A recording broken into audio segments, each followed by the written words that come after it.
Good YouTube, Quinn Wade coming to you with that instant basketball analysis on Analysis Playground on YouTube, exclusively on air forever. And we're gonna talk about the San Antonio Spurs beating the Oklahoma City Thunder again. Man, that's crazy. I would have never thought they'd be this easy this time around, as the other one was very close and the stakes were higher. So the Spurs show you that they match up well against them and they can provide some type of problems to them defensively and offensively. But the Spurs won 130 to 110. Spurs 22 and 7, 11 and 2 at home. Thunder are 26 and 4, 12 and 13 on the road. Spurs won the first quarter 31 to 29, but they lost the second quarter 31 to 27. They won the third quarter 29 to 22, and they won the fourth quarter 43 to 28 to the point where the Thunder just caved in and said the bench can play now because we ain't winning this one. And that's something that I didn't see the Thunder do all season. Now they get their fourth loss. It's looking like they're not going to get that 70 games. It looks like they're going to finish in their high 60s, which is still a great season, just like last year and the year before. But, I still would look at them as the favorites because we know how the playoffs can be, where you might not match up against a team or you might not see the team because that's how the playoffs can play out. So this will be a team that if I was the Thunder, I would want to avoid. But you also want to compete against them because you feel like you have some type of pride on the line where you want to show you can beat them at their best, which is usually around the playoffs if both teams are healthy. But you just never know how it shakes out and how it goes. But at the end of the day, the Spurs have shown they're one of the best teams in the league basically this entire season, and they showed it again tonight. And we're going to start off with the Thunder. Isaiah Hartenstein played 26 minutes. He had 8 points. He was 4-7 from the field. He did get 12 boards, but he missed out on a double-double.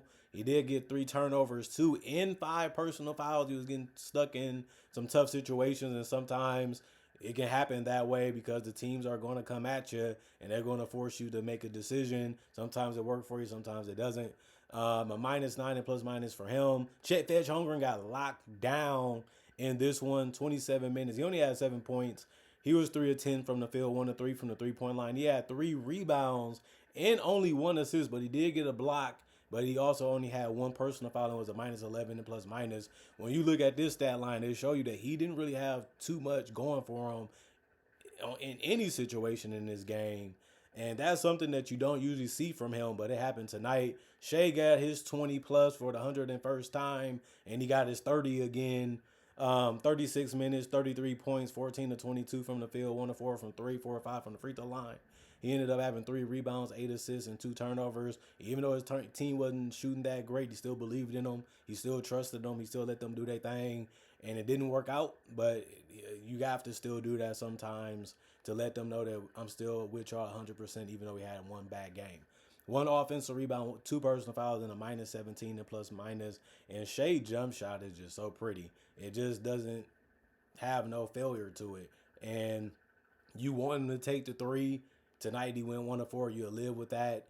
But you also look at it like his mid-range is so good that I'd rather see him take the 3 than the mid-range. That's how good he got at it. Lugensdorf stepped up in this one, though. 15 points, 5 of 8 from the field. It was only 3s that he took. He also had 2 rebounds, 1 turnover, 4 personal fouls, and was a -5 and plus minus. I really like him in this one. He was always in the areas that he needed to be. Then it was just about knocking down the 3. Jalen Williams, 32 minutes, 17 points, 8 of 18 from the field, 1 of 4 from 3, 6 rebounds. They all had a rebound or more as starters, but he also had 8 assists. So he was attacking the basket a lot, hitting that stop and pop, fadeaway-ish type of jumper, and that was working for this game. And then if he wasn't doing that, he was getting rid of the ball early or collapsing the defense and getting rid of it, and it led to some baskets for his teammates. So him and Shea did their lifting as ball handlers, and they needed to in this one, and it still didn't work against the Spurs and their defense because they only scored 110 points in this game. Usually the Thunder score more than that. He did have 3 turnovers and 2 steals. That was okay. And then he did have 3 personal fouls and was a -11 and plus minus. Brooks, 3 minutes, 1 from the field, 1 assist, a -2 and plus minus, no personal fouls. Brandon Carlson, 3 minutes for him. He had 1 assist also. but he had one personal foul and finished as a -2 and plus minus. Alex Caruso, he had 19 minutes, but he didn't really dominate the game defensively like you would wanted him to. But he had 2 points. It was 1 of 3 from the field, 0 of 2 from three. He had 5 rebounds, 1 assist, 2 turnovers, one personal foul, one offensive rebound. Was a -11 and plus minus. Wasn't a bad game. Just needed more from him. And Ken Rich Williams got a good steal on the inbound pass. Other than that, he finished with 10 points and went 5 of 5 from the field, having a great night scoring and just finding the open shots and knocking them down and taking them in general. 13 minutes for him, 1 assist, 1 turnover, 1 steal, 0 in personal fouls, and a -9 and plus minus. Isaiah Joe, he found himself open a couple times too. He went 2 of 3 from the field. It was all threes. And then he also went 2 of 2 from the free throw line and finished with 8 points in 16 minutes. He also had 4 rebounds, 1 assist, 1 steal, and one offensive rebound and no personal fouls. And he was a -2 and plus minus. Yes, Aaron Wiggins was healthy and he did also play, but it was only 11 minutes and he made one shot. It was a three, and he finished with those 3 points, and that was it. But he also had 1 assist, but it came with a turnover, and he got a block, and he also had 0 in personal fouls, and was a -7 in plus minus. Cason Wallace, 25 minutes, 4 points, 2 of 6 from the field, 0 of 4 from three, 2 rebounds, and 0 in personal fouls for him. He also was a -12 in plus minus. As long as he's scoring and as long as he's fighting defensively, you're happy with whatever Cason Wallace does for you. And Chris Youngblood, 3 minutes, 3 points. He made a three, and that's all that he did offensively and throughout the rest of the game. But like I said, he only played 3 minutes, so there's not much you can do. But he was a -2 and plus minus, and they did shoot the ball well. We'll get to that later because the Spurs shot it better, and they also was able to get some easy opportunities because of their defense, and that really helped them out as the game continued on. And they also got to the free throw line a lot more than the Thunder. Harrison Barnes was just balling. He was getting to the basket, even going at bigs and still being able to score in the paint. And he also was able to drop some threes in, going 2 of 4 from three and 6 of 9 from the field. He had 20 points in 26 minutes. He also went 6 of 6 from the free throw line. He had a rebound and a steal, and he also had one offensive rebound, which was his only one. And he also had a 0 in personal fouls. You have to like that. And he also was a +12 and plus 9 minus. Luke Cornett, big net. 26 minutes, 8 points, 3 of 3 from the field, 2 of 2 from the free throw line, 5 rebounds, 3 assists, 1 steal, 2 blocks, 4 offensive rebounds, no personal fouls, and a +1 in plus minus. He was finishing around that rim so fast and so quick and so strong. You have to love that for him, and he did a good job of protecting the interior for them. De'Aaron Fox, 34 minutes, 6 points. He went 3 of 9 from the field, 0 of 4 from three, and 0 of 4 from the free throw line. He didn't really do too much offensively for him when it came to scoring the basketball, but he did a good job of trying to find a way to pick when to score and when to pass. The passing worked more than the scoring tonight. It happens that way, but that's why you got teammates, right? 3 rebounds, no turnovers, and he also had 2 personal fouls and was a +18 and plus minus. Devin kept balling even till the end. He played 28 minutes and had 17 points. He was 6 of 14 from the field, 3 of 8 from three, and 2 of 2 from the free throw line. He ended up having 5 rebounds and 1 assist. And he also had no turnovers, no personal fouls, and he did have 2 offensive rebounds out of the 5 and was a +1 and plus minus. His main job was to come in there and look to score and look to hit them shots that's there for him. He did that, and Stephon Castle did the same. 28 minutes, 24 points, 7 of 12 from the field. He was able to get it off the dribble. He was able to get it as a spot-up shooter. He's finding ways to mix it up, and that's just making him a better offensive player. He also went 4 of 6 from three, 6 of 6 from the free throw line. They had 3 assists, 2 turnovers though, and a steal, 4 personal fouls, and a +12 and plus minus. Kelly Olynyk, 2 minutes, 1 point. For him, he went 1 of 2 from the free throw line to get it. He also had 2 assists and a steal and no personal fouls and was a +3 and plus minus. Lindy Waters, the third, 2 minutes, 3 points, 1 of 1 from the field. It was a three that he made and also had no personal fouls and was a +3 and plus minus. Keldon Johnson kept finding ways to get open in the paint and at the 3-point line, and he didn't complain because them the looks that you want to have. But you have to give him good credit for knowing that I can get open, or I know how to cut at the right time, and I know how to move without the basketball to always be that guy that's open wherever it is. That's really good to be able to do, and he did it well in this entire game.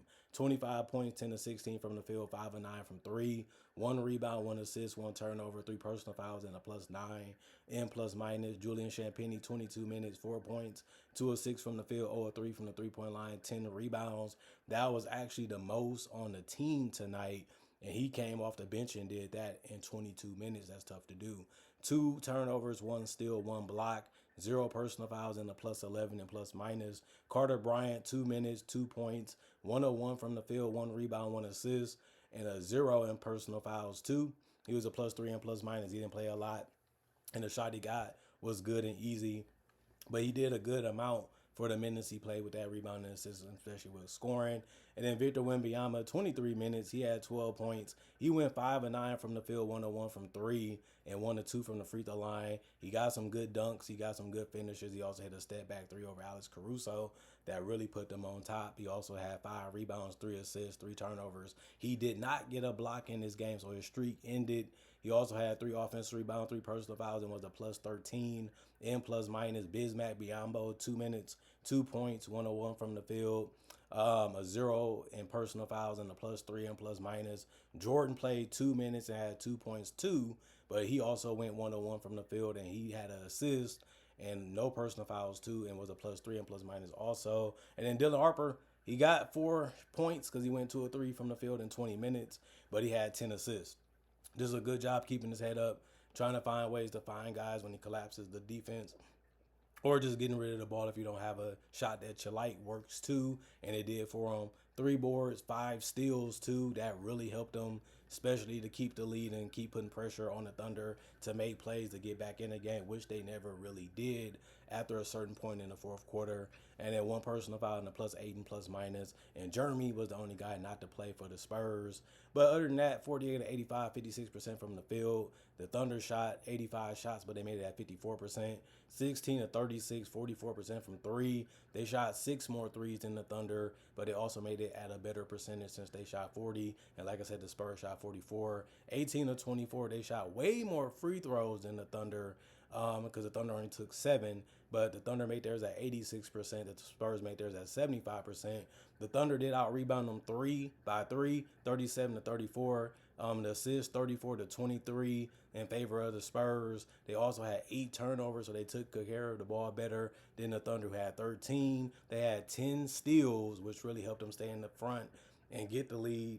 And then the Thunder only had 4, and then 3 blocks. They had 1 more than the Thunder, who had 2. 10 offensive rebounds, the Thunder had 9. 24 defensive rebounds, the Thunder did beat them there with 28. And then, like I said, the Spurs had 13 personal fouls, while the Thunder committed 17 in this game. Other than that, I thought this was a very fun game. Got out of hand, and the Thunder didn't want to lose this way. They didn't want it to go that way. They're very competitive, and they pride themselves of being a great all-in team. Everybody gets their touches, everybody gets their turn, and everybody has an influence on how the game goes. They just couldn't find enough against the Spurs. If it wasn't Shea or Jalen Williams, they just couldn't find enough offense to compete with the Spurs. And it's mainly because the Spurs have wings. The Spurs have good interior players with Victor and obviously Luke Cornett. So it was tough, for the Thunder to keep scoring at a good high pace to beat the Spurs. And the Spurs, they just was able to make their jump shots better. They was able to attack them better. And they also was able to create shots for themselves, whether it was scoring or getting to the free throw line. And that's just something that the Thunder just didn't do enough of to keep up with the scoring of what the Spurs was putting on them. And that's how they ended up getting beat and losing this game. But the Spurs, they really do match up well against them, and they do make things difficult for them. So this is going to be something that they're going to have to watch on footage. They're going to have to do a lot of talking about, because the Spurs are showing them, we're not afraid of y'all. We're not scared of y'all. And we do think we can beat y'all. And now we done proved that it wasn't luck the first time, because they blew them out in this one. And everybody was healthy for the Thunder, besides the guys that we know was missing the whole season or wasn't going to play for that reason, because they was already qualified and disqualified not to play. But it can be that way. You know what I mean? But man, it's crazy seeing how good the Spurs are. They're not losing that often. They only lost 7 times, and they had to play the Thunder, and they didn't back down. They came at them. They said, "We want this. We want the smoke," and it worked out for them because they got it and they cleared that air, and life went on, and they kept getting ready for the next one. Man, I do want to see more Spurs games. Y'all know I try to watch every single Spurs game every single season, and I'm looking at what they're doing, and I'm highly impressed, and I'm very, very proud of them. Other than that, comment, like, subscribe, and share. Hit the notification bell to get the analysis when it first come out. I also do conversation videos just like this, but about various NBA-only topics. I also do breakdowns of real footage of legends, current legends, rookies, and all the future stars. I also do mock draft and draft coverage too. Other than that, I also have over 4,000 videos already on my channel that you can watch right now and enjoy, and it's all for free. And on top of that, I also have the ability, and I try to make videos every single day throughout the day to give y'all something to look forward to and something to watch when it comes to basketball NBA content. Not only that, thanks for checking out the channel. Thanks for watching. Thanks for the love. Thanks for the support. Thanks for the respect for me and my analysis. And thank y'all for continuing to stay appreciating the content for what it is and continuing to come back because you love and enjoy the way I break down and talk about the game. Other than that, y'all stay blessed up. Y'all stay good. Peace. And I'll see y'all later today with more analysis.